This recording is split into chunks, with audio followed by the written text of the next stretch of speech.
देखियो आब तऽ कन्फ्यूजन दूर भऽ गेल ने। 4 मार्च के होली अछि, 4 तारीख के अपना सब होली खेलेबै, बुझलियै। और ई 3 तारीख के ग्रहण लागे छै, चंद्र ग्रहण अछि 3 तारीख के। 2 तारीख के पूर्णिमा अछि और 2 तारीख के देर राति होलिका दहन हेतै, देर राति हेतै। ओहिके बाद जे छै से 3 तारीख के ग्रहण लागै छै। चंद्र ग्रहण में बुझल अछि, किछु उपाय बता दै छी। चंद्र ग्रहण में जिनका खुशखबरी छनि और कनियो दिनका किया न रहे, 2 दिन 4 दिन या फिर पता चलि गेल जे गर्भवती छी अहाँ, तऽ ग्रहण कोनो भी ग्रहण लागै छै ने, तऽ ओहिमे ई उपाय जरूर करब। ग्रहण लागैसँ पहिने एकटा घर में बंद भऽ जायके छै। ग्रहण के परछाई गर्भवती महिला के नहीं पड़े के चाही।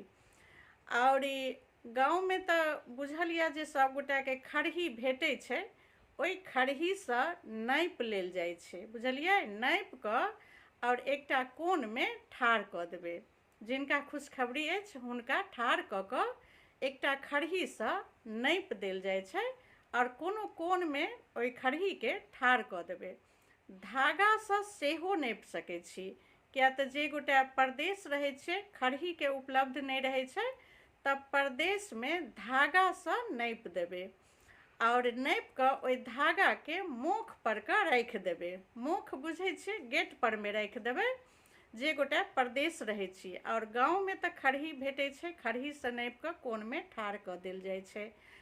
और चक्कू छुरी बिल्कुल नहीं छूबै जे गोटा गर्भवती छी, बुझलियै। जिनका खुशखबरी अछि, चक्कू छुरी बिल्कुल नहीं छुअल जाइ छै।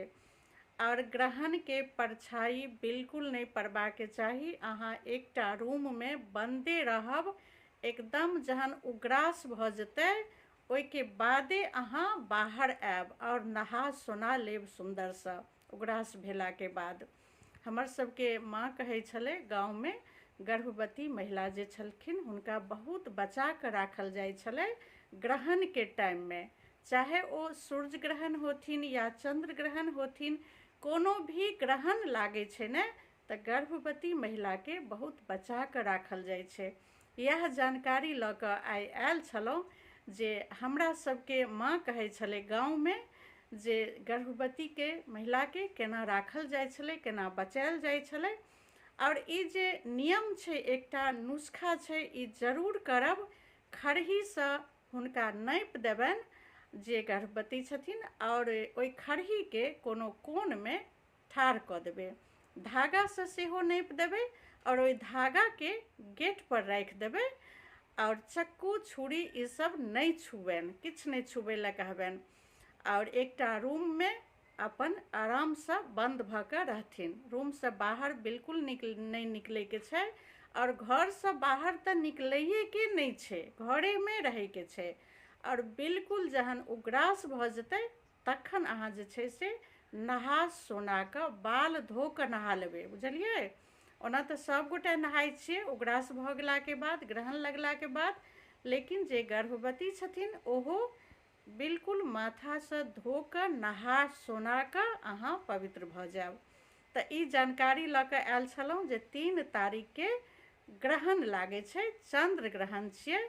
और होली सब गोटे 4 तारीख के खेलबै, बुझलियै। नया साल आबि जेतै 4 तारीख के, पूर्णिमा 2 तारीख के भऽ जायत, तऽ नया साल आबि जेतै और अपना सब जे छै से होली खूब हुड़दंग अपन खेलबै, जेकरा गुजरात में धुलेटी सेहो कहै छै। तऽ सब गोटे के होली खेलैके अछि 4 तारीख के। हैप्पी होली इन एडवांस, बुझि गेलियै। ठीक छै, जय मिथिला, जय मैथिली, बाय बाय।